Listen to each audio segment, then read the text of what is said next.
so welcome everyone. We've got Amy. I'll do an introduction, quick one. I'll do Ehomai, and then Amy, I'll hand it over to you. And then teachers watch the chat because I'm trying to really make sure you guys stay on time. No Kilia, so that's okay with time. But I noticed that some of you have like a million slides. And then after the Kumus, we'll have uh, food class policy, Dr. Amos, to talk about that, and we'll bring everybody in. And then Deb, you'll help with monitoring the chat, yeah? Yes. Okay, ready, everyone? Yeah, admit all.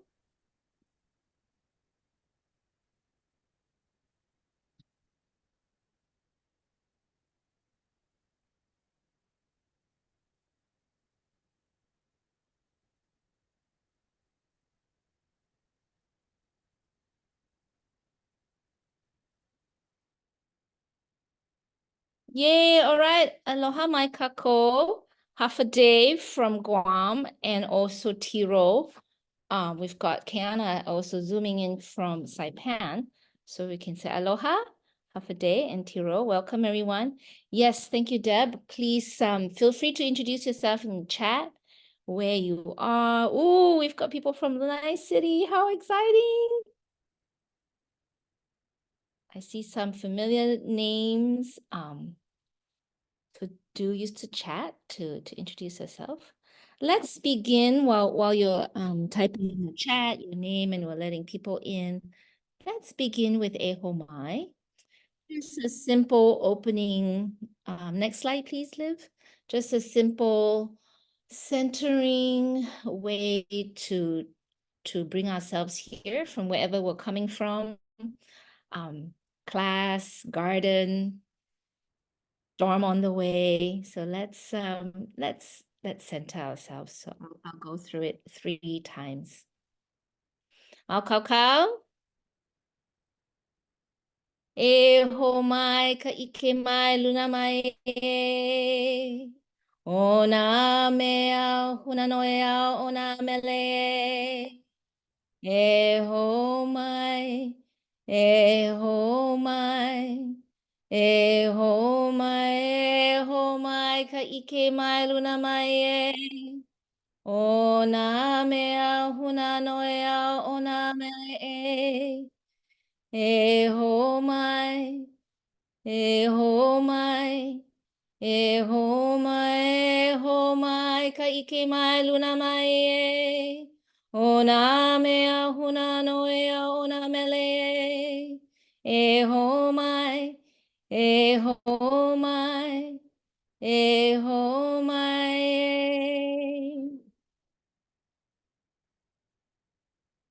Right, mahalo everyone. Thank you so much for joining us.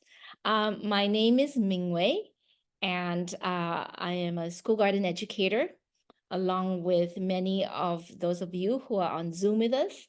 And it's my greatest pleasure to share with you the intention of this Feeding Change webinar.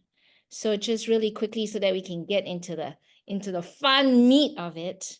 Who knows what's happening on the 17th? What's happening next Wednesday? Somebody put in chat, what do you think is happening? Very, very important day for us here in Hawaii. What's happening on the 17th? Somebody want to throw it into chat? It's opening day. Exactly. It's opening day at the Capitol. And we, the people, yeah, it's our kuleana, it's our voices that really can shape and move what happens to our beloved Pai'aina. So one of the intentions of this work was to get students to understand the process. What is the process of advocacy? How can we get involved?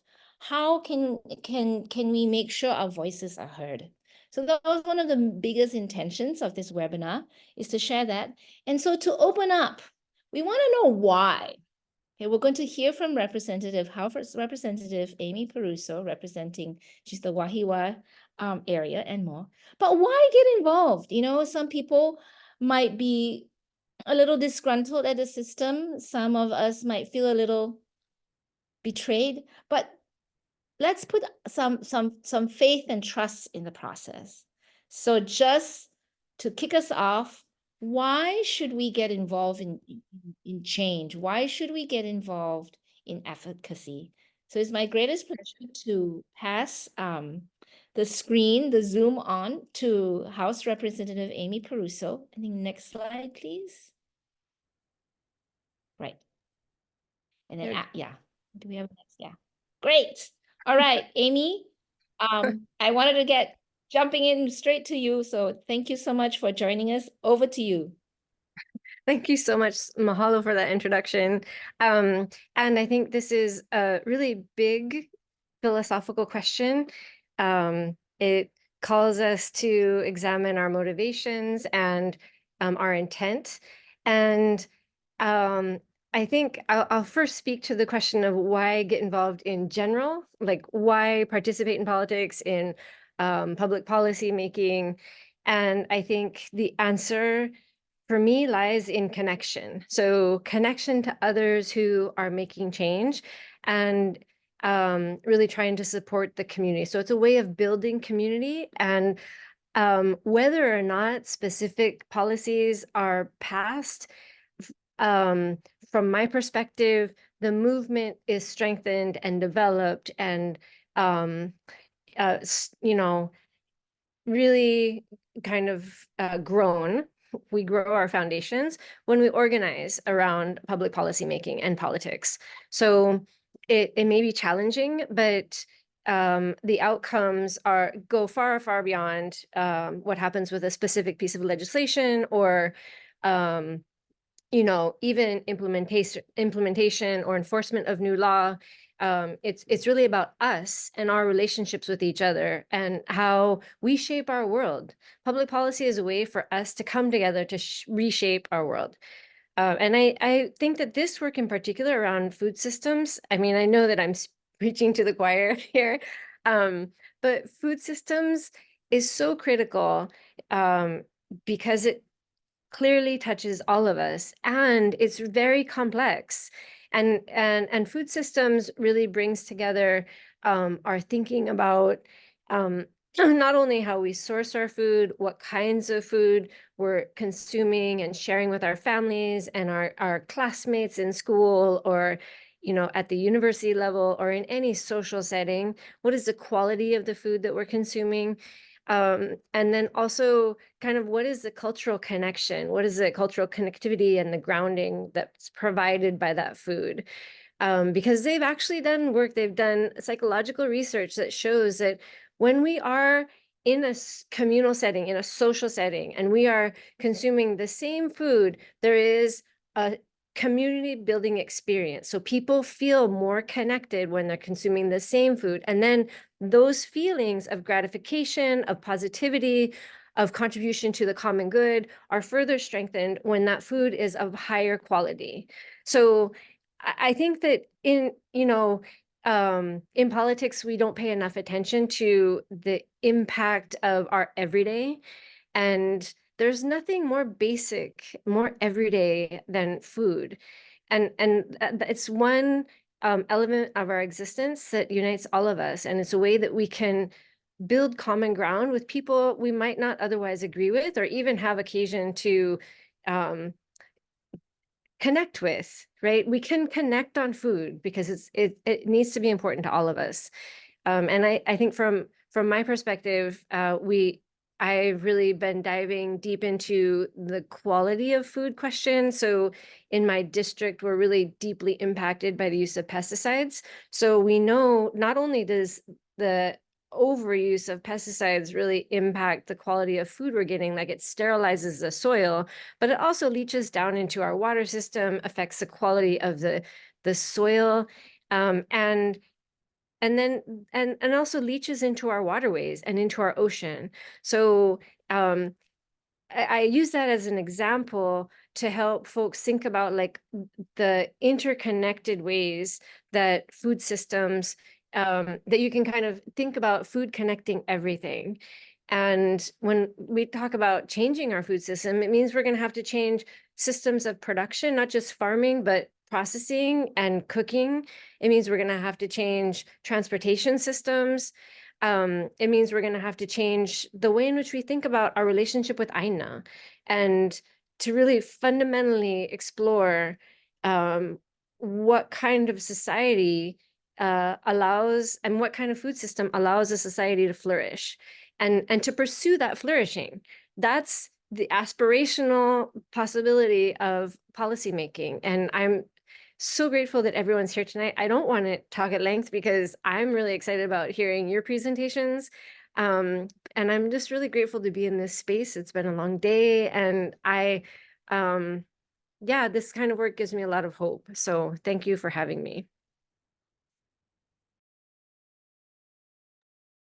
Thank you so much, Representative Amy Peruso. Just so wonderful to hear that we can make a difference through policy. So thank you again so much for your inspiring words. Food is the one element that unites us, was something that someone put in the chat that they really loved hearing from you. So the participants, please feel free to type questions or comments in the chat. Debbie Milliken, if you wave. Oh, okay, Debbie's off screen. Debbie and myself will be monitoring your comments and your chats. And again, one of the reasons that we're holding this little webinar is first, Amy Peruso shared about why we should get involved. And then the next part is how. So we roped some teachers into co-creating some lessons and activities to get students involved in the process. And then after our teachers present how to get involved, we're going to have Dr. Amos, Kelsey Amos, and her Food Plus Policy interns to share some of the exciting bills that will be coming up around food systems for this legislative session. So right now, I'd like to introduce the GOATs. The reason that we got our name GOAT actually is because we, when we got together to create lessons, we played the game Taco Cat, Goat, Cheese, Pizza. Does anybody know this game? Taco Cat, Goat, Cheese, Pizza? Okay, other than goats. It's a crazy fun game, and we used it to, team build. And so after that, we were just teasing each other. Oh, we're now the goats. And then someone like, oh, what does it mean? Greatest of all teacher? So luckily, the group came up with a wonderful meaning. GOAT means growing our Aina together.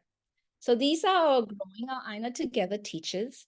And the way they scaffolded the learning and the lessons had a lot to do with putting the student in the center. So John and Eileen will start with the student advocacy process with me, the student, and then my class. They can see that Kristen will then take it out a little bit more, me, my class, and then my family. And then Janelle will go on with me, my class, and then my cafeteria. And then Kiana will wrap us up with my intention. Why are we, how to write these letters and how to get your voice up. Kilia cannot be with us today, but that's okay. We will we'll have the teachers that we have. So Kumus, you get about 5 minutes each. John and Eileen, I know you're team presenting, so you get about 8 to 10. And just be mindful of your time. Participants, please use the chat to ask questions. All right. Over to you, John and Eileen. And I think Liz is manipulating the screen, so let her know.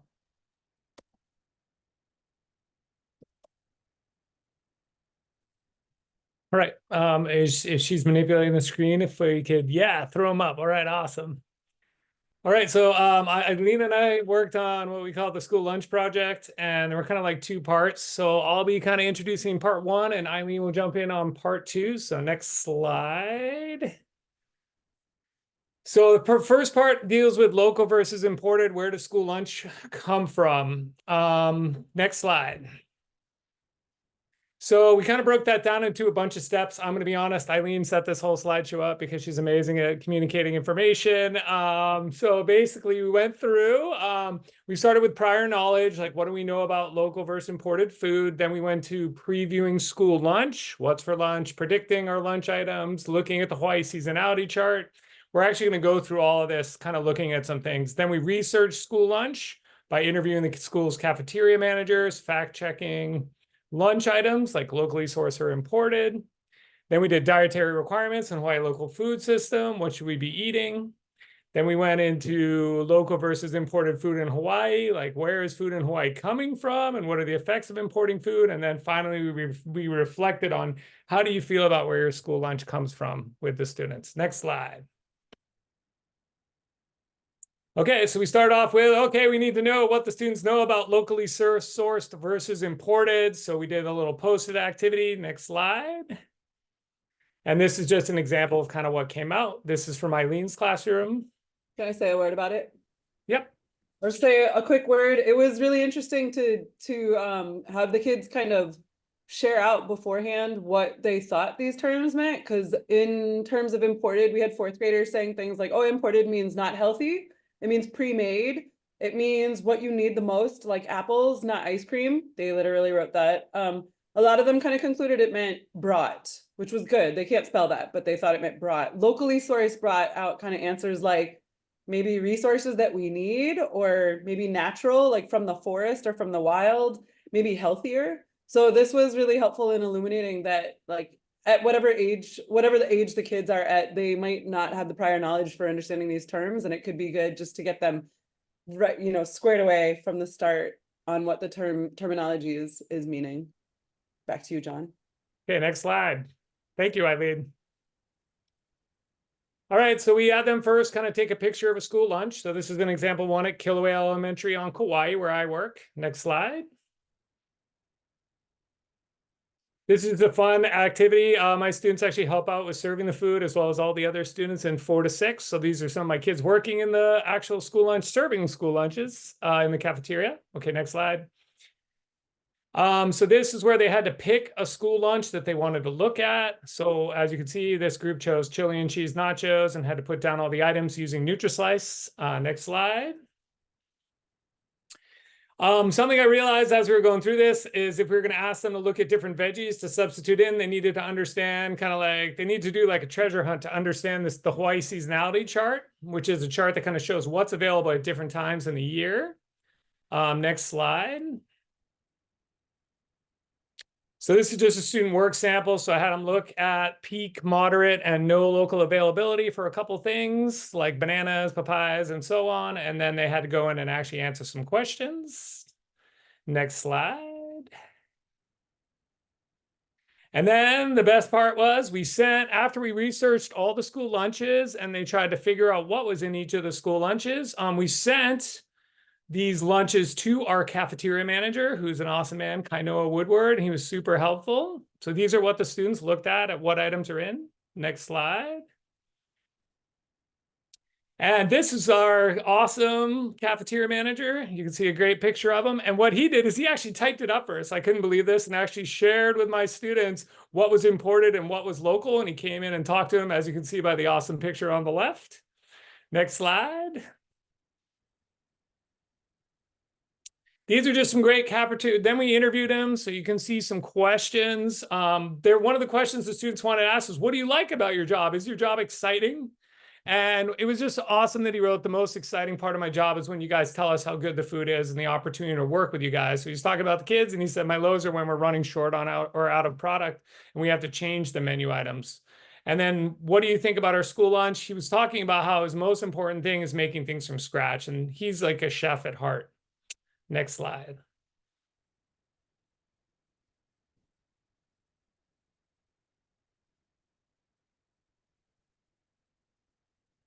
Okay, this is where we actually had the students go back and actually write down what was locally sourced and what was imported after they predicted.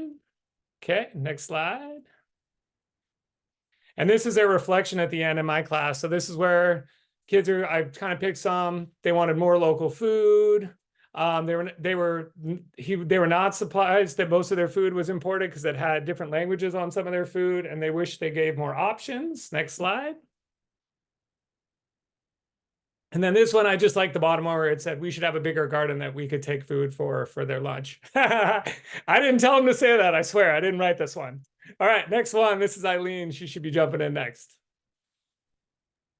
Okay, so this is some of the feedback from whole different island, whole different age set. My kids are in 4th grade, John's are in 6th grade, but the same lessons, which this is us like piloting them to see how they might go for other teachers to use, but these were super user friendly, we found.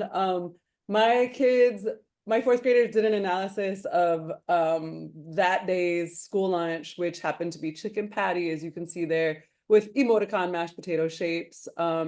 And chicken noodle soup. This is kind of like one of the standard lunches that cycles through at our school. As you can see from their little prediction chart here, they assumed naturally that a lot of the ingredients would be locally sourced now that they knew the meaning of the words locally sourced. Next slide, please. Similar to John, they found that the majority of ingredients actually were not locally sourced, were imported. The question mark by milk shows that our CAF manager couldn't really say on a given day where the milk was coming from, because some days it was coming from Hawaii and sometimes not. But the lettuce and the tomato, he said, were most of the time were locally sourced. Pretty much everything else was imported. Next slide, please. So we also fact-checked by interviewing our CAF manager, which is part of the lesson. It was definitely such a huge highlight for my students as well. CAF managers are amazing. They have so much information, so much to say, and like a huge impact on the school, really. They're feeding everybody in the morning and the afternoon, but they're not heard from very often. So it was really awesome to tap that resource. So our CAF manager sat down with my 4th graders. They were taking notes and they asked him all kinds of questions about that day's lunch. And then the conversation grew and grew and grew, and all these other questions came out of it. The kids were asking where all of their, different favorite lunch foods were coming from. You can see this email here is from our CAF manager who followed up. He did some research to try to answer a kid's question better. The CAF manager had assumed that some of the pork was locally sourced, but he looked into it and said, unfortunately, our pork also comes from a company on the mainland. Some of the other questions that came out of the interview with the CAF manager was, when the school, he said that our school was very lucky because we bake most of our baked goods from scratch, but it was really difficult for him to say if that qualified as locally sourced or not, because the ingredients that they were using to bake the materials were coming from the mainland, but they were baked here. So that was an interesting question for the kids to grapple with. The kids were curious about why ulu wasn't served anymore in our school cafeteria. He said that used to be one of the locally sourced ingredients that CAF managers could choose from, but no more.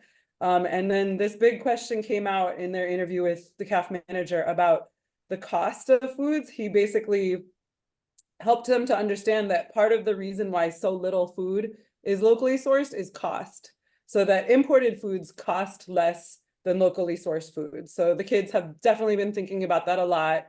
And that is hopefully going to lead us to a follow-up question with somebody who is another great information source for us, Dr. Noah Lincoln, whose research plays heavily in our lesson as some of the research that teachers can present to their students for understanding not only dietary requirements, but where basically the state of Hawaii is sourcing various different dietary requirements from. Next slide, please. This shows some of my 4th graders' reflections on where school lunch comes from. Similar to John's, what we were hoping was that in the final reflection, a lot of kids would end up feeling this way. Most of our school lunch is imported because it's cheaper. We think that's bad because if we have more imported food, it loses our money because airplanes, boats can cause climate change. A lot of kids were very, very surprised about the fact that oranges are imported thanks to people like Debbie Milliken. Our campus has a ton of thriving orange trees. There are hundreds of oranges on our campus right now, and we are not serving them. Not only are we not serving locally sourced oranges, but our oranges are being imported. So a lot of kids were very horrified by this, but it led them to some really good questions and realizations. Next slide, please.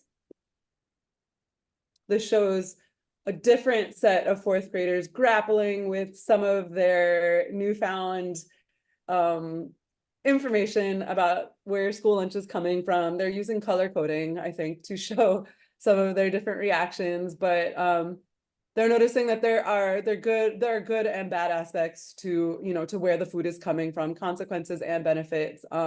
But the whole point of all this was for the kids to generate opinions and use information to support their opinions, because opinions plus information can actually lead to some really valuable action and maybe even change. So can we go on to part 2? That's the next slide. So part 1 was what John was just sharing. Part 1 of the project was just kind of like getting a snapshot of where school lunch is coming from, so that in part 2, now you're ready to take action about it. You've done your research, you know about the food, now do something about it. Next slide. This is basically a table of contents for teachers to kind of understand what is inside of part 2. So in part 2, we start with a review where the kids are going back to their opinion that they arrived at in part 1. They're learning about Act 175 and why it matters. Even at the 4th grade level, they were very able to digest that. They're learning how to take action. One of our slides is basically just like at a glance, like some of the many different ways that students might turn opinions and information into action. And then on that menu, there is an explanation of how to write an op-ed, how to make an infographic, how to make a PSA, how to make a comic, how to write testimony, how to present this information to your ohana, and then at the very end, a bibliography with videos, articles, and various documents that kids or adults could use to deepen their understanding of the situation. Next slide, please. I'm just going to share a little bit about the op-ed process, and then John will tell you a little bit more about comics and infographics. But I wanted to show you that in our lesson, we tried to break down just the whole legislative process for kids. And one of my kids was very savvy. These are Waikiki kids, and said, well, you know, it's not that simple to go from a bill to a law. I said, I know, but this just kind of helps people see at a glance that it starts with an idea, that's a bill, moves into an act, that's once it's approved, and eventually it becomes a law that everybody must do. So that's 4th grade language. And forgive me, Representative Peruso, if I simplified that too much. Next slide, please. Here is my attempt to break this act down into digestible information for kids. Part 1 of Act 175 is the Hawaii Farm to School program, the existence of it, and then the Farm to School coordinator, who is just put into place this year, I believe, because of this act. And then next slide.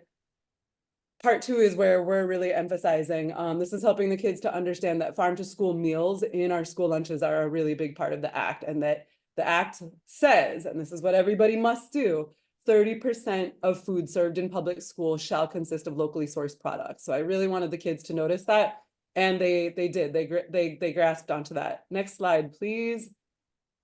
This is just where we are now. This is from a Department of Education notice that went out. It shows basically that we're, as you can see, not in a good place at getting to 30% of school lunches being locally sourced.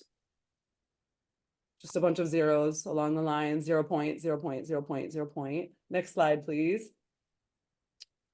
So here is our menu. This is the one I told you about. All of these are interactive links where if you click on them, they'll take you to more resources and things that you can use to turn your information and your opinion into some sort of actionable change. Next slide, please. My class focused on learning to write op-eds. This was one of the slides in our lesson that talks through kind of the steps of how to write an op-ed, along with some resources you can use. Next slide. This is a list of quick links to different publications on each island. You can follow the link and it'll put you directly in touch with an editorial board if you would like to submit op-eds. Next slide, please. Op-eds don't only have to go to newspapers though. We are more likely going to be directing ours to the new Deputy Superintendent of Operations and a Board of Education member, Shanti Asher, who we hope are going to be receptive to this message. But here is one of the 4th grade op-eds that was an outcome. I won't read the whole thing, but I'd just like to share their introduction. Students at schools in Hawaii need to be fed with more local foods than only tomatoes, lettuce, and occasionally milk. This is an example of what the students at Waikiki Elementary School are being fed. These are the only locally produced foods out of 12 food products of a typical day's school lunch menu. We interviewed a cafeteria manager where we learned some of the information above. Because of this, Hawaii needs to order more local food for the children of Hawaii. Imported food has to travel more than 2,000 miles to get to Hawaii. Next slide, please. This is another op-ed. I'm just going to read you their conclusion. Eating locally sourced foods reduces transportation costs, which makes the foods cheaper. If we buy locally sourced foods, the price will be cheaper because you don't have to ship it. Also, it helps the environment by not using a ton of gas and decreasing CO2 rates. When the imported foods are going to Hawaii, the fire ants and coqui frogs come, creating invasive species. If a natural disaster happens, most of the foods won't be there. But if you buy locally sourced foods, they're fresh and they're tasty, and there are no chances of a disaster to happen before we get it. Last slide, please. Yes, 4th grade, I know. Also, their conclusion was pretty bomb. They wrote about Act 175, but on a regular day of school lunch, you probably think that there's 50% of locally sourced foods and 50% of imported foods. That is exactly what we predicted, but our prediction was incorrect. For example, if we had chicken patty, chicken noodle soup, oranges, emoticon mashed potatoes, slushies, and ketchup, only the milk, lettuce, tomatoes, and bread were locally sourced. Everything else was imported. We should have more locally sourced foods on our school lunches than imported foods.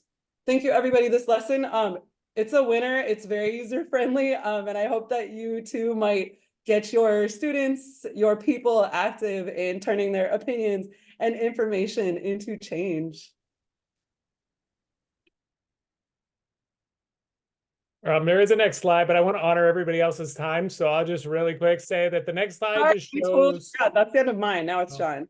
Yeah, the other slides just show comics. So, and the breakdown, it looks like it's frozen anyways. So no worries. And then there's another slide, and these will all be on that website that was sent out a minute ago. So some of my students use Canva, some hand drawn, and they actually go over the same ideas where next slide. This one's a breakdown of infographics where you can actually look at what school lunches are and how they're broken down. And then there's one student example at the end right here. And this is actually looking at the different parts. Act 175 on there, practicing citing sources. So I want to honor the next person coming up. And thank you guys for listening to our first part. Thank you so much, John and Eileen. John from Kauai and Eileen from Oahu. Yes, we will be posting all these slides and the connected lessons on the Center for Getting Things Started webpage. But for the sake of time right now, we'd like to move on to Kristen Priolo, who also teaches on Oahu at Dream House Ever Beach. So over to you, Kristen. Thank you. Yeah, thank you guys. Incredible work. I'm going to be talking today about the lessons that are included in getting an experience for cooking and extending it with our family. So the hope is that these lessons are building upon what John and Aileen just shared. So students are getting the information, getting the vocabulary, and then learning, okay, I can maybe impact my home. So next slide, please. So I'm going to be going over 3 parts of my lesson. This is an experience type lesson so that students are starting to care about maybe the cooking process, find a different type of love for food. And so like we said about Act 175, 30% of our school lunch should be local. And we actually have pre-approved DOE school recipes, and we're not currently, I believe, using them. So the goal of this lesson is to look through the school approved recipes that have 30% of local ingredients involved, pick them, decide which one we're either going to cook at school and bring home, or invite our family in to taste, or cook at home with our family. And so we'll go through an example of one of the recipes that's available. We'll talk about how to use our math skills to calculate the cost of how much this recipe would cost. And then we would document our experience through a reflection process. So go ahead and head to the next slide, please. So here is an example of a local ingredient DOE approved recipe. And in these set of lessons, there'll be a document that has up to about 15 recipes available for you and your students to choose. So in the set of slides that I have for us, you'll see that my students chose to do this one. One, they chose it because it had the least amount of ingredients. And two, we as a group decided to cook our meal together and then share the experience with our family. And they felt like it would be easiest because it used the least amount of equipment. So next slide. All right. So part of the lesson is using our mathematical skills to determine the price or the cost of each recipe. And so throughout this lesson, the hope is that each island who participates in this activity will start to add in the prices, and we'll build out an entire statewide cost table here. And so right now we have Kauai and we have Oahu on the list. So students could use this as a reference or a resource to determine the cost of the recipe that we are choosing as a class. So next slide. So, oh, one more back, if can.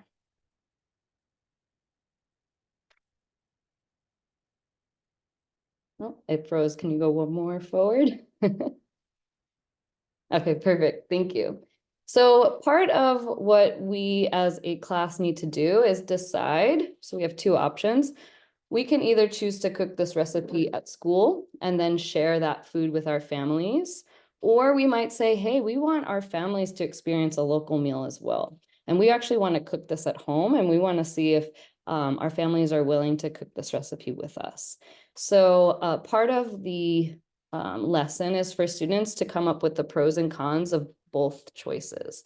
And so when I did this with my students, we agreed that we were going to do cook it at school and then bring food home to share with our families later. And a lot of the pros had to do with not having access or not having time or having sports, and there was not a lot of opportunity. But I think what you'll see later is eventually they start to realize, like, this was really fun and I want to make time. I want to make this a priority. So it's okay to use the cooking as a class first as a stepping stone to getting to the point where they really want to advocate for cooking with their family.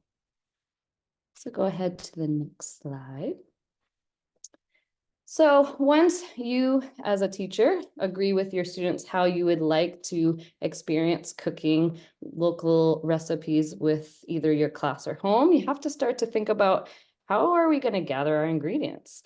How much time is this going to take? How much money? Where is this all coming? So where is this all coming from? So we have a Dear Ohana letter writing. So students are starting the advocacy project by writing to their family what they're going to need, whether that be time, resources, or if they want to invite their family to the class taste testing opportunity. So again, these lessons are kind of moldable to fit certain situations. And something that we wanted to include was the ability to pay it forward, to see if families would also be willing to provide resources such as certain ingredients to other families if they didn't have access. Next slide, please. So here's an example of creating a recipe in our class where students started to use crock pots, pretty simple ingredients that were all local, and we're taste testing together. And through this process, they started to say, like, can we do this every week? Can we tell our families to come next time? So the reaction was like, this is really good. That was so easy. So I think sometimes we think that cooking is like a long, drawn out process, and maybe we don't even realize like where is this food coming from until we're actually part of yeah, until we're actually part of the process. So I really saw their connection to their food change because they were actually part of the cooking process. So it was kind of fun. We rated each person's recipe, so we had more than one crock pot. So they kind of made a little competition out of it. Next slide. So the goal is then students reflect on their experience. And so if they're choosing to bring it home, the goal is then to write a reflection. I'm calling it a photo essay of how did their family enjoy the meal, and how did it bring you close together to your family? Why do local foods matter? And if they're doing it in class, they can, and their families maybe didn't come, or we didn't include our families in that process, how do we share this slideshow about our class experience with our families to then maybe advocate like, hey, can we make a local meal together too? So we're going to move on to the last slide for my activity, which is a connection to the HA framework. So at the end, students hopefully get a stronger sense of aloha, recognizing that this experience is not only just something that they can reflect on themselves, but also their responsibility to help others. So the goal is, yes, they've experienced something awesome and fun, but how can we advocate to maybe including our family to do the same and spread the joy of creating food, local ingredients as well together. So that is my lesson, and I hope you enjoyed. Thank you, Kristen. I just love how you connected this with what Representative Peruso said earlier about research has shown that when we share high quality food together, everyone is lifted up, you know, emotionally, spiritually, physically. So this is a fantastic lesson, and I love this rubric that really ties to Naha Pena'au, and also with that sense of community that you showed us your students really got. All right, thank you so much, Kristen. On now to Janelle. Janelle has a lessons that's connected a lot more to math because that's her personal strength and background. And so Janelle, please introduce yourself. Tell us where you teach, who you teach, and over to you, Janelle. Thank you so much. Aloha, my name is Janelle Chong. I am a 7th grade mathematics and science teacher at Honouliuli Middle School in Eva Beach. And my section today is about school cafeterias and the role of school cafeteria managers in planning meals for our haumana. So the first thing that we talked about with my crew and my students, next slide please, is I had them look at sort of what is their initial understanding coming into this project before we talked about what is locally sourced, before we talked about all the good stuff that John and Eileen were talking about. Before we got to any of that, I just had them sort of pulled them to see what they already knew. So next slide, please. One of the initial things that I had them look at is just identifying whether or not there is a local source for various items, and the green is whether or not they got it correct or not. But one of the things we kind of got into a conversation about is, can we consider it locally sourced if we don't actually have enough of a source, if there isn't enough to be providing for our school systems in terms of school lunches? Can we consider that there is a local source? Because a lot of our students were like, oh, there's chickens everywhere in my backyard. But do we have enough of an actual network and infrastructure to be able to provide that to our schools? And then we also got into a conversation with venison. While there is locally sourced venison for people on Maui, does that still considered locally sourced when we talk about our Oahu students? It just brought up a lot of really good conversations in terms of even within the definition of locally sourced, the nuances of what that could possibly lead to. And they found out very quickly that a lot of them were very surprised by what was locally sourced and what was not. Next slide, please. So some of their initial kind of like brainstorming and thoughts that were coming up were things like, what do you mean rice isn't local? I eat rice with every single meal. Like, of course, it has to be coming from here. So some of those conversations came up a lot. And it was really interesting to kind of see as we looked through our cafeteria foods and our school lunches, students' opinions about it and how they differed from based off of their different experiences. Even some of my students, even if they were like, I want to support local foods, but does that mean that if we go to local foods, does that mean I don't get my cheese bites anymore?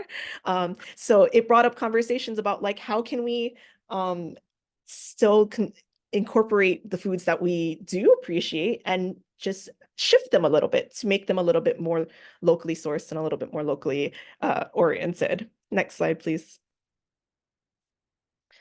Most of the students got this correct on our initial sort of assessment, but I was kind of surprised that a decent amount of my students did believe that the school cafeteria manager was the person who had complete control over the school lunch standards. So it really kind of allowed us to dive deeper into what are the constraints that a school cafeteria manager works under. And we had a lot of conversations about putting on the hat of the school cafeteria manager and being able to look at it from their perspective in terms of how do we organize our school lunch systems. Next slide, please.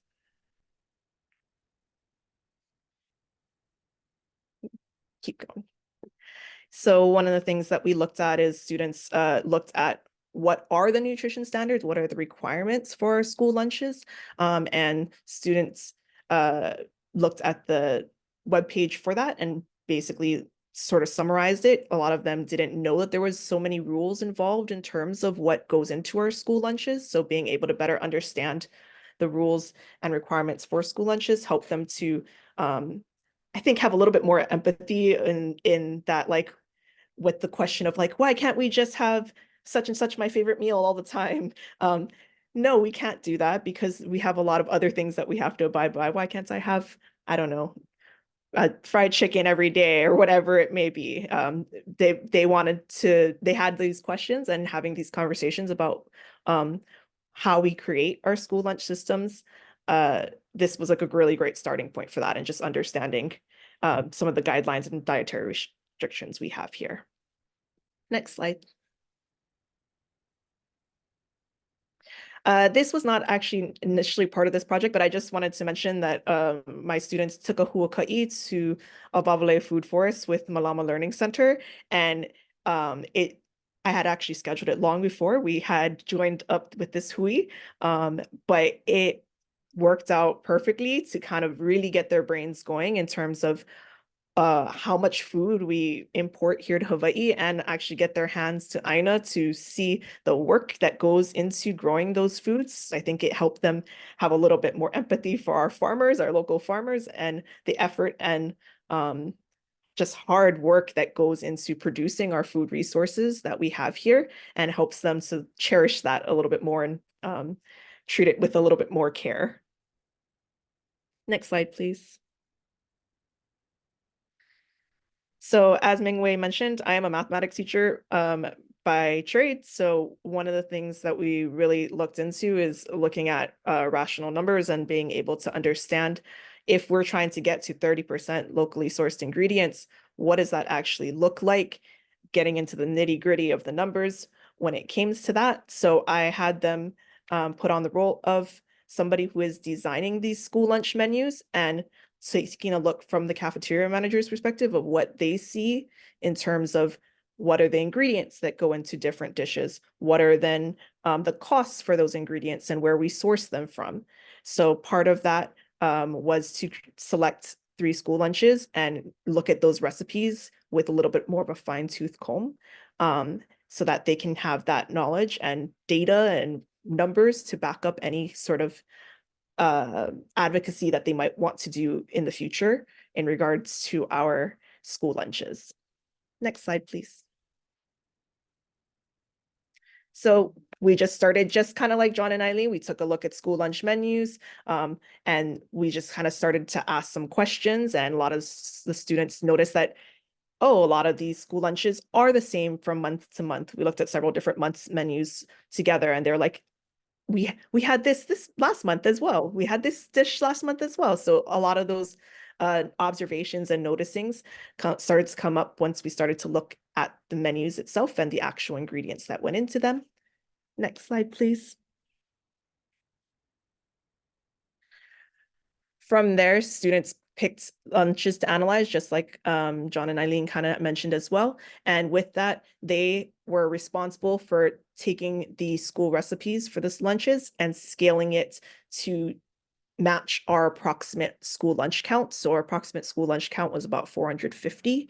So they had to then actually scale up. And in this case, these were amounts for based off of 100 lunches. So they had to multiply and scale up to actually figure out the amounts needed for all of the individual ingredients to produce the lunch at scale for our school population. Next slide, please.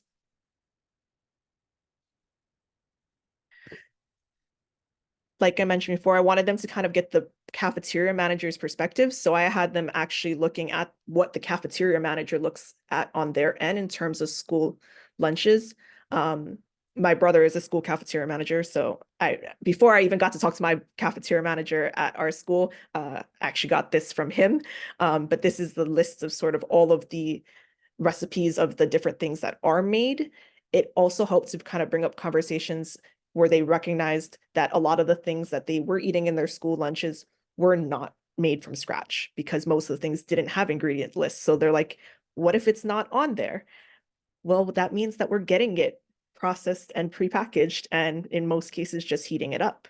So it allowed us to really see the back end of the work that kind of goes into preparing school lunches by our cafeteria staff. Next slide, please. Just like John and Eileen, my students were planning different questions, and we brainstormed a lot of questions together. And then the highlighted ones were ones that they brainstormed individually as to things that they wanted to ask their school cafeteria manager. Fortunately, we haven't finished our interviews yet, so I don't have the students' interviewed documents yet, but here were their question stormings that they created together. A lot of them were interested in what the cafeteria managers' favorite school lunches were and why they chose to be cafeteria managers. I also particularly liked the one on the left on the bottom. Do you think you get paid enough to be a school cafeteria manager? They were realizing as they go through a lot of this work that it is a lot of hard work to figure out the different ingredients and ordering for all of these different things. So helping to build a little bit of that empathy piece, once again, was really important for our process. Next slide, please. And at the end of my lesson, the hope is to then be able to utilize all that knowledge about how much of our school lunches are locally sourced by calculating those costs. And as you saw from the data from the other teachers, it's a very, very small percentage, but being able to understand how we can potentially increase those percentages of locally sourced ingredients and being able to use facts and data to help persuade hopefully others in our community, such as our Board of Education, by writing a letter here to really support our school cafeteria staff and helping make a community and collective change for hopefully localizing our school lunches just a little bit more. Thank you. Thank you so much, Janelle. I really loved, if we can go back one slide. I really love question number 10. Just one. I don't know if everybody caught that, but look at that number 10, a real advocacy question that the students had for their cafeteria manager or whoever they're interviewing. Would you be willing to sign testimony and support to really get BOE to step up and make sure we meet our goal of 30% by 2030? Thank you so much, Janelle. All right. Last but not least, Kiana, you're going to have to try to do this in 3 minutes. So, Kiana, just got her lesson going with her students.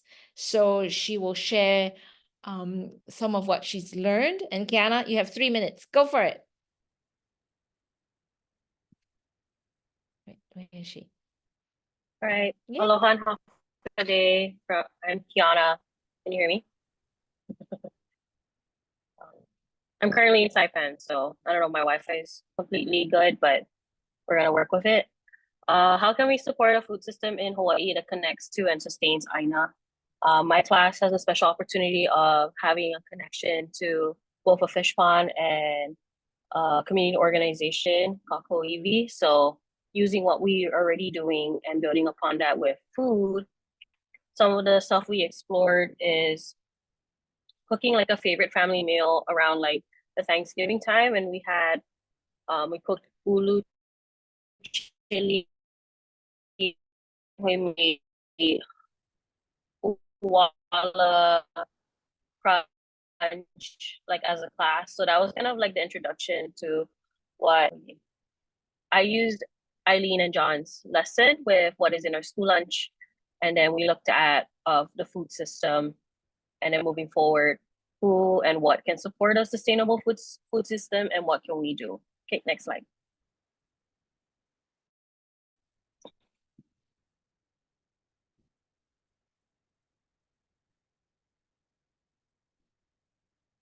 All right, and then this is just from the school lunch project. It's a reflection that my students had to do after going through the slides. And just wanted to highlight what one of my students said of like why they think Hawaii imports most of their food, and one of it was that farms don't get enough community support. And I think that's pretty key, is that the community is working together alongside with farmers, including schools, in this process. Okay, next slide.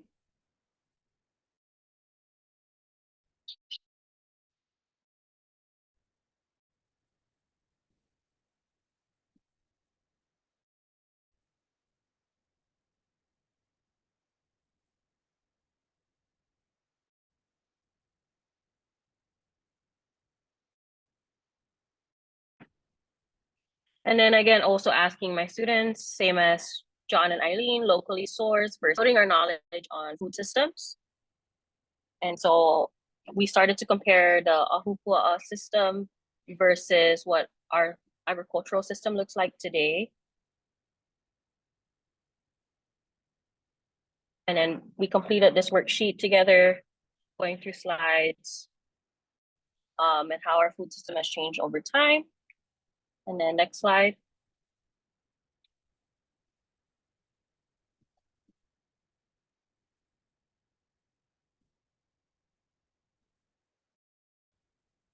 And so I like to have my students reflect, but I had them use one word from the list of words we learned and then write like a short title or headline. And so some of the stuff that my students came up with was, is food insecurity in Hawaii causing families to starve?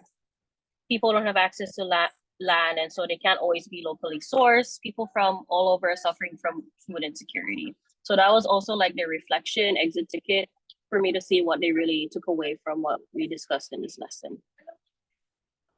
And then next slide.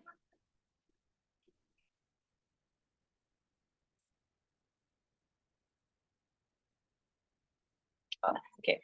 And so my next steps are to explore what legislation exists. So we're going to go through Act 175, the standards, and then who and what supports a sustainable food system, and then what can we do, which I created this letter writing graphic organizer. And then there's one that you can even just fill in solutions that students will write to the DOE. So those are my next steps when I get back. I've been traveling a lot. So when I get back, I will be finishing my lessons. Yeah, that's it. Thank you so much, Kiana. Thank you all the goat teachers. Thank you for growing our AINA together. These lessons and activities are so inspiring, and we will have them posted for everyone to access once we clean them up a little bit and get them all linked properly. So thank you again. Please do drop any questions you have in the chat. One of the biggest questions that we had in the chat was access to the team nutrition recipes, the ones especially that Kristen used in her lesson. And the answer to that was that these recipes have been submitted to the USDA. And once approved, they will be posted online at the team nutrition site. So there are recipes that really feature locally produced starches, wala, ulu, kabocha, and kalo. And as soon as they have USDA approval, they will be out for everyone to use. Thank you so much. Now, I'd like to kick off the next section of our gathering, of our webinar, where we're going to hear from the Food Plus Policy team about what policy proposals to look out for this legislative session. So as teachers and as educators, you can be looking out for these proposals and thinking about how your students can advocate for these policies using the lessons that our teachers have created for you already. No need to reinvent the wheel. All this is done for your access. I'd like to pass this time over to the Food Plus policy leader, mentor. I think that's how she wants to be known as, the Food Plus policy mentor, Dr. Amos. Dr. Amos, please introduce yourself. And I see that you have a couple of your Food Plus policy students and interns with you. So take it away. Thank you so much. Yeah, thanks. Thanks, Mingwei. Aloha, everyone. I'm Kelsey. I'm with Food Plus Policy, which is an internship program of Purple Maya Foundation. We take college students, undergraduate and graduate, and give them the experience of tracking food system related bills as they move through the legislature during kind of the spring semester, which tracks exactly with the legislative session that always happens in the spring every year. So next slide, please. So yeah, I was asked to tell you guys about some food policy bills that could be coming up. There's a lot of ways to do that. We can't predict what's going to be coming. The bills will start to be introduced in just a few days. And I think the bill cutoff date for introduction is January 24th. So then we'll know exactly what has been introduced and what policies are kind of on the table this year. But one way of kind of thinking about what's to come is to look at what came out of the Hawaii Food System Summit that just happened in December at UH West Oahu.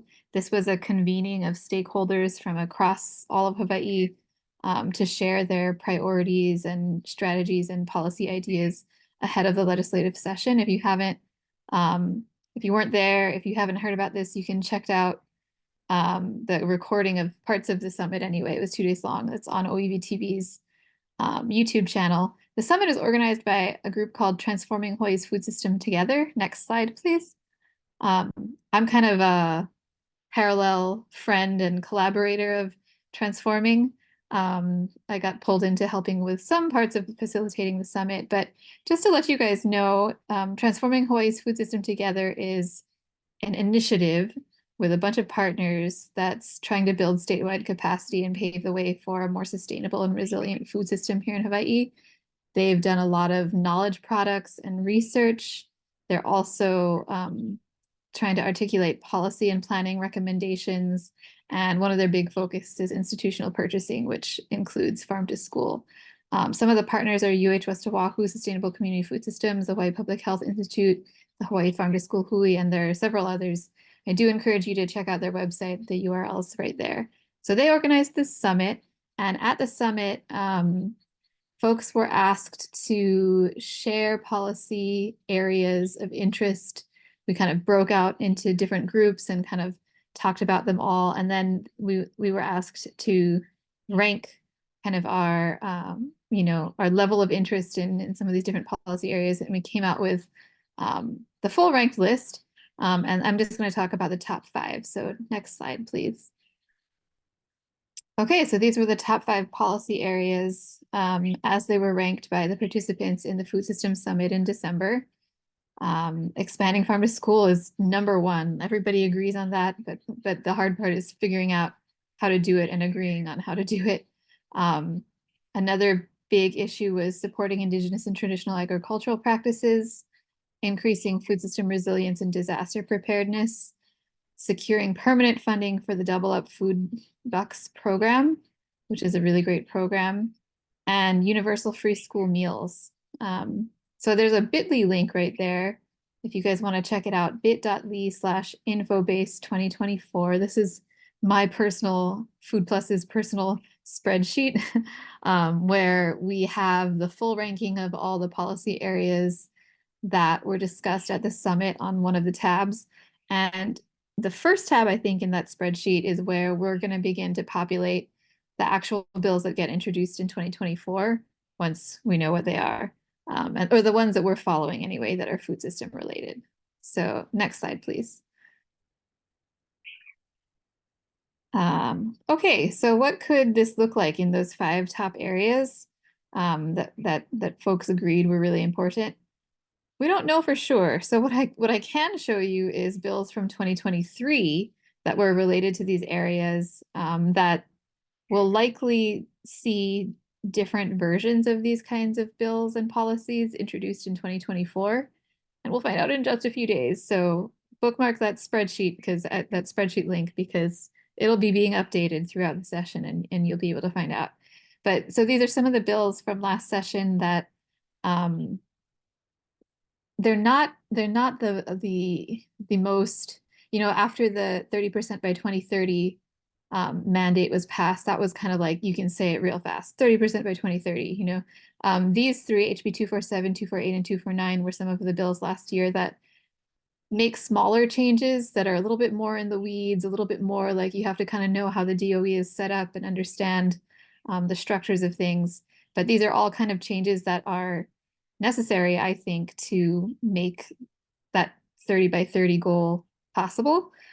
So I think we'll see some version of this, and actually Liv and Dennis might be able to speak better about this than me, about kind of what approach is going to be taken to try to move this kind of stuff along. But based on some of the presentations earlier, some of these students know the ins and outs of all of this kind of stuff and can tell you what HCNAP is and all this kind of stuff. So it might actually be pretty relevant to them if these topics come up again. Next slide. Okay, in this area, supporting Indigenous and traditional agricultural practices, I kind of picked out ones that I see as doing this. Subsidies for culturally significant crops. So yeah, that's one way. So HB 311 last session and SB 1499 last session are examples of that. So one was a GET tax so that farmers who grow kalo can not have to pay GET tax on a lot of their inputs and things that go into their operation. And SB 1499 was one of several bills that attempted to figure out some kind of way to exempt producers of kalo from the income tax. So there's a number of folks working on different ways of doing that, and we might see bills like that again. There's also a good amount I wanted to include. There's some policies around fish ponds and aquaculture, which is another type of traditional agriculture. So one example from last year was last year, 2023, SB 513, which was it was to streamline the process for fish ponds to be leased to practitioners. Though apparently that's a problem that people encounter in that fish pond restoration space, that they sometimes have to go through a long, arduous process to access that land. And can we make that easier for them? Next slide, please. Increasing food system resilience and disaster preparedness. This is an area where I actually think we need kind of more ideas. I pulled 2 bills from last session that I thought are relevant to this. One was a task force to identify the top 10 fruits and veggies imported in the state that we could grow here. And another was a requirement for the Agribusiness Development Corporation to build a slaughterhouse on Oahu, which is just, some infrastructure and capacity locally that if disaster happened, we'd have facilities to slaughter our own meat, for example. But I actually think that this is going to be an area of interest given the disaster that happened on Maui. I'm not quite sure what we're going to see. It might be different things in these examples, but everybody talks about, you know, how little time we have if the imports were to stop. And yet there aren't, in the last few years, I haven't seen a lot of bills really trying to address that particular problem. So I'm excited to see if more comes of this in this session. Next slide, please. Securing permanent funding for the Bucks. Yeah, that's sort of an obvious one. Last year there were 2 companion bills that were going to just get some funding for the Department of Agriculture to do that. And Daniela Spoto, who's on the call, probably can tell you more about the exact strategies people will be pursuing, but they're going to try again to get permanent, this time, funding for that Double Up Bucks food program. Next slide. And universal free school meals. So last session, there were a couple of bills related to this. 2 exciting ones were HB 540 and HB 620. One was for free lunch for all enrolled students, and one was for free lunch and breakfast for all enrolled students.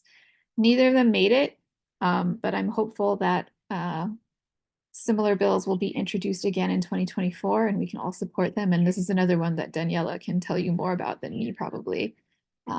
Next slide.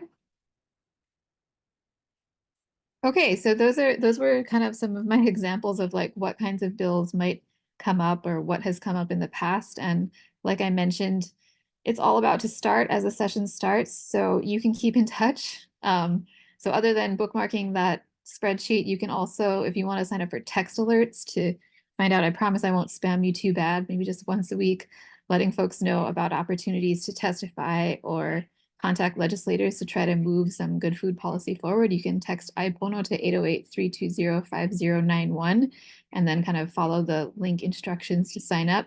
You can also check out our website, foodpluspolicy.com. And there's lots of other advocacy groups that you can follow on social media, or you can go to their websites and sign up for their newsletter. I would definitely recommend Hawaii Appleseed, the Farm to School Hui, and the Hawaii Alliance for Progressive Action. I think they're all on Instagram. And yeah, there's lots of alerts and things that go out throughout the session so that you can stay involved. I think that's my last slide, yeah? Yeah, that's it. So let me know if you have any questions. Thanks for having me.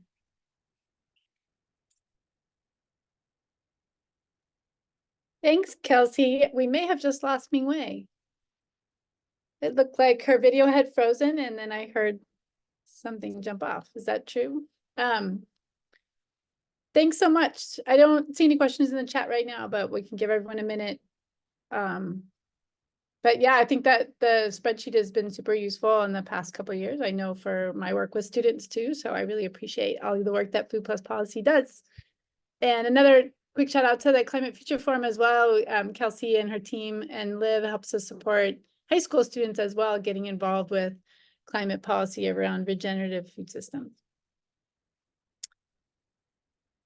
Okay, so Liv, can we go on to what's next? We wanted to share about some upcoming events and opportunities for you to get more involved.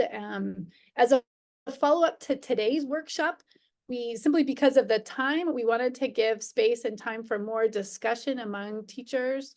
And so next Thursday, the launch of our School Garden Talk Story for the spring semester will be focused on following up from today's Youth Voice Feeding Change. We'll have some youth there, some younger students speaking about, you heard some of the lessons, you saw some of their work today, but they'll actually be live on School Garden Talk Story on Zoom to share their perspective. You'll get to hear from them, ask them questions, and then we'll do some short breakouts. That's typically the model for a talk story, is really getting time to dive in and share with one another about how this would work in our own schools and with our students. So I dropped the link in the chat. You can register for the different talk stories that are coming up this spring, or the one that's next Thursday. Again, youth perspective, participating in some of the lessons that you heard today, and time to talk with other educators about how you might utilize these lessons in your class, in your subject areas or grade level. And we'll have the slides and we'll have some of the lessons for discussion at that time. Okay, also, some of the teachers that you heard today are going to be sharing at our We Grow Food Summit happening in February 16th and 17th. It's now going to be a 2-day. Liv from the Hawaii Youth Food Council will be saying a little bit more in a second, but I just wanted to welcome all of you to join. It's an opportunity for us to hear youth speak and share about their experience with food systems, with the lessons, with school gardens. So day 2, we'll have youth presentations and workshops. We'll also have a couple workshops like the lessons that you heard today. They're actually going to go through one of the lessons. So you'll get to experience it yourself in person instead of on this Zoom stuff, because it feels like you're just talking at some screen. And then you'll get to interact with one another there. So, and we'll have a farm to school lunch. And so day 2 is at Punahou. And I'm going to turn it over to Liv to share more about day 1 at the Capitol. Thank you so much, Debbie. Yeah, that was the perfect summary, I think.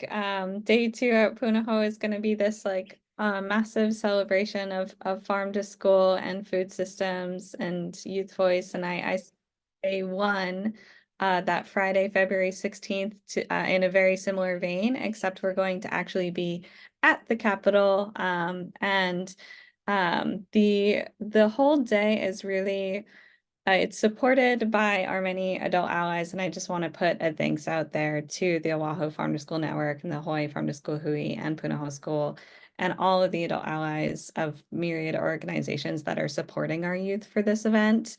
And the students on the Hawaii Youth Food Council are going to really be hosting us and bringing us in on that first day at the Capitol, where it will be a great opportunity for adult allies, but especially for youth to share their voices in a space where decisions are being made.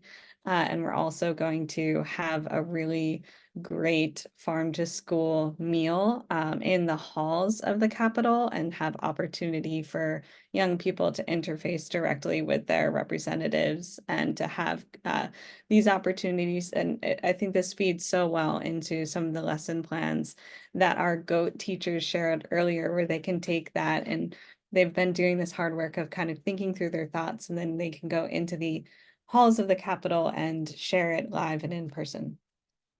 So yeah, registration is in the chat. And yeah, please feel free to let us know if you have any questions, and we really hope that we can see you there. Thanks, Liv. I just dropped a few more things in the chat just to let everyone know. Please come, because we'll be able to eat some farm to school recipes that are going to be cooked by CT high school culinary students on day 1, and then Punahou School cafeteria staff on day 2. How exciting is that? So please register, join us, share the link with your students.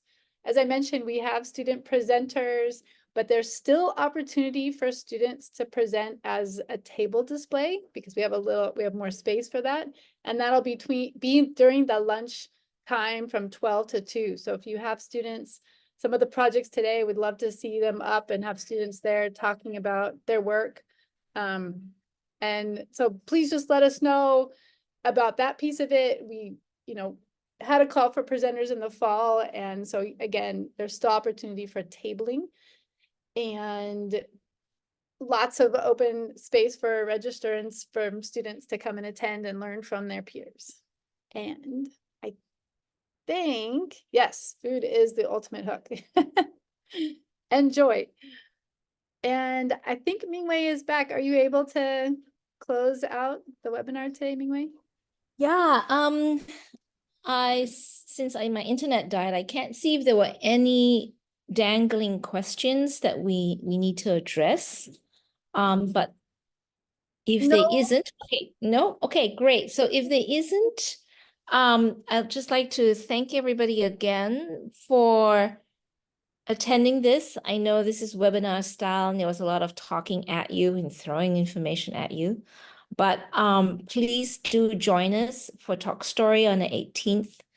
If you need time to process it, because at that time, per the talk story, we'll be really having time to process what we've learned today. So other than that, as you leave, please type into chat.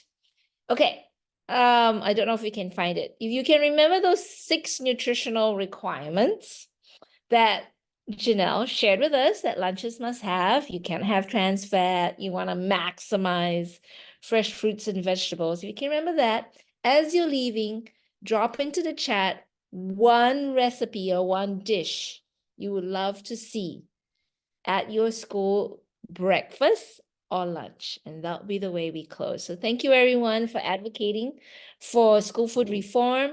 Please drop into the chat some dish or recipe you think that'll fit our 6 nutritional requirements and yet the children will love. So we've got ulu tater tots, ulu stew, ulu curry, ulu chowder. Hey, it's an ulu day. Luau stew, ulu pancakes. Palo anything. That's great because it's also advocating for traditional and additional ways of farming.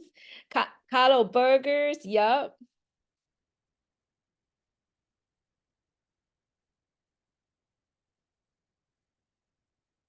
Who are thinking? Dear chili, yes, of course. Let's figure out a way to equip Maui, Molokai, Lanai. I know we have somebody here from Lanai to be able to safely cull all those deer and get them to the rest of us who want it. Ulu pulled pork, that's right, that's a vegan kind of like, yeah, we can make ulu taste like pork. Local bananas at the very least. Yeah, local bananas at the very, very, very least. Mashed ulu, mushrooms, Calo oh, why not? Calo gratin, why not? All right, my friends, thank you all for joining us. Goats, if you stay on for a few seconds, we'll just wrap up with the 5 of you. And thank you, everybody.